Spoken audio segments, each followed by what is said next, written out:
When I took over the leadership of the largest network of NGOs in the Philippines, one problem was that many NGOs were closing shop because they had no more money for their programs. So Code NGO decided to take a non-traditional approach to fundraising by partnering with financial experts, and we developed the Peace Bonds Project. Through this innovative approach to fundraising, we were able to raise the money that started the endowment fund of the Peace and Equity Foundation. The innovative way by which it was organized gave us the flexibility to also be innovative in developing programs to address poverty in our country.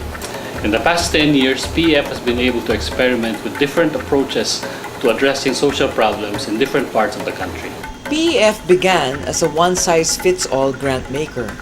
It gave funds for badly needed basic services, and it provided loans for livelihood through microfinance.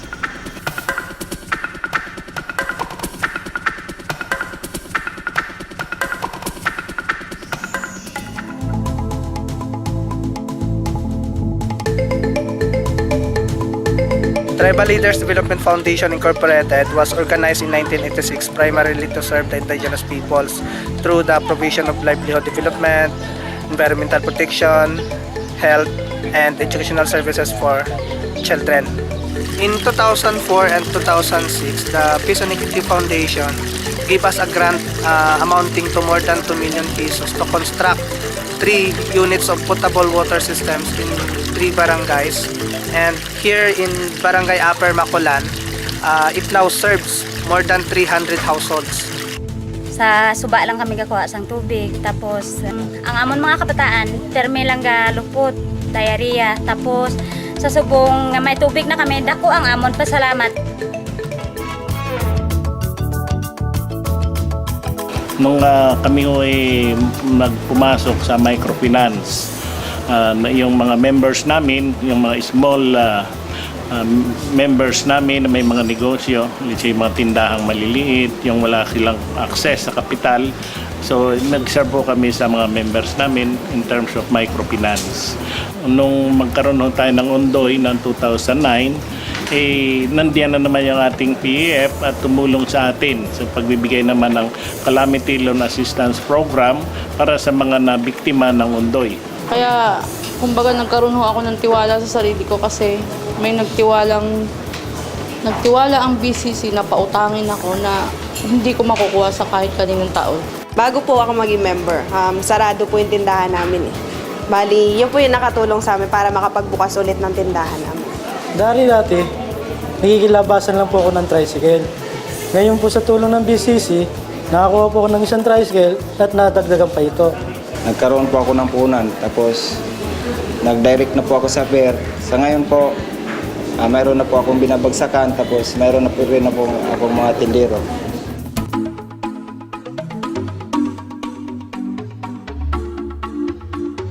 Our main priorities is really to help the urban poor organize and acquire security of tenure. So we have helped a number of urban poor people here, thousands in Cebu, because at that time we had a 3 million peso loan from a commercial bank and we were in default because of the crisis, and our property, which was worth at least 20 million pesos, would have been foreclosed.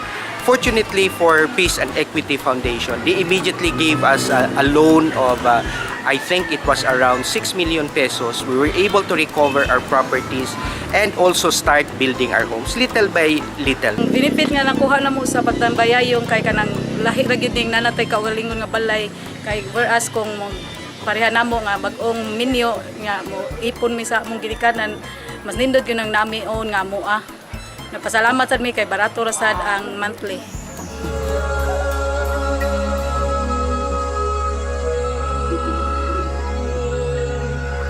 In all our programs, when we promote governance to the local communities, when local communities can decide and manage their resources, then we have made our vision of social justice accomplished. Nung napuntahan po ito ng mga taga-PNNI, nakita nila na unti-unti pong bumabalik yung mga turista, so binigyan po ng tulong yung association. They are earning a livelihood from this resource it's assumed that they will take care of that resource. So no, in the areas of community-based tours, there are no resources that are being violated. No, they're all intact and preserved and conserved. The mangrove areas are excellent. Nobody is doing charcoal making or tan barking or logging in those areas. After several years, we began to ask ourselves the hard questions, such as, did the resources truly reach the poor? Did it deliver the desired impact? Did people's lives change significantly? After assessing several hundred projects that we supported, it became clear that poor households will have more chances of making out of poverty if they had enterprises. Social enterprises are real-world businesses. In order to attain your goal to create long-term social impact, you first have to be financially viable. More and more entrepreneurs are finding greater fulfillment in doing business, while helping a poor community gain access to the market, the retailers, and the consumer.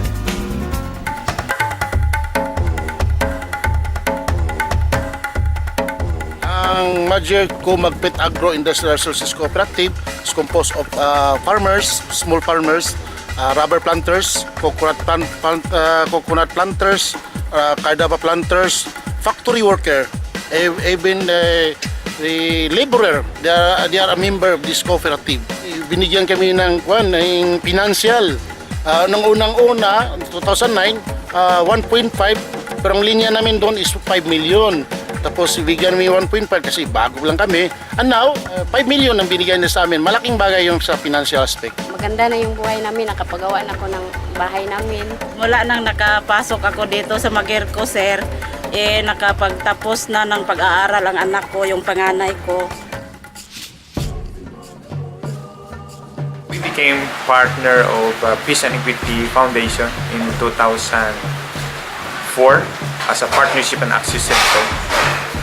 Our vision is to improve the quality of life in Negros, and so our mission is to promote poverty alleviation programs in the island, and we would like to contribute addressing the poverty, reducing the poor households by 10,000. That's our target over the next 5 years of our strategic plan. In a sense, these organizations were empowered by their own entrepreneurship. They saw that business was more effective and sustainable for them than relying too much on grants.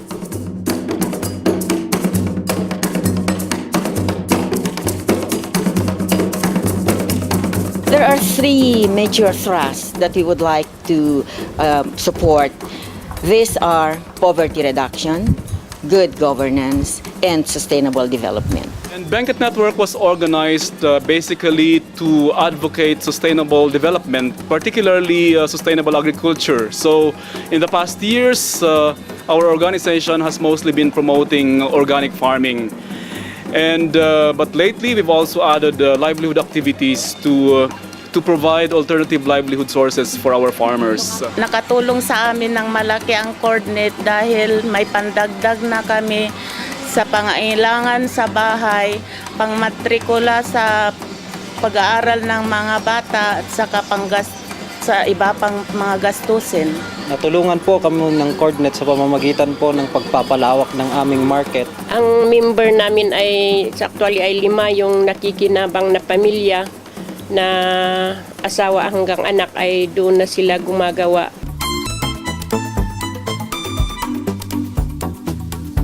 Social ventures can take out loans or receive an equity investment from the fund. The fund will be on the lookout for deals that provide both social and financial returns. PEF hopefully will break new ground as the first to propagate successful business models of social enterprise. That's why the foundation decided to allocate 80% of the funds the next 5 years for social enterprises. We will build on social enterprise models that work. We will also train communities and civil society organizations to be more entrepreneurial. This means enabling them to address employment creation and poverty alleviation through financially sustainable ventures. Our aim is to reach across the social enterprise community. We hope to accelerate the social enterprise movement in the country. It has the potential to transform our rural economy. It will not only create jobs, there will also be a positive social impact on society and the environment. It could help us finally put an end to poverty. Be one with us in promoting social enterprise.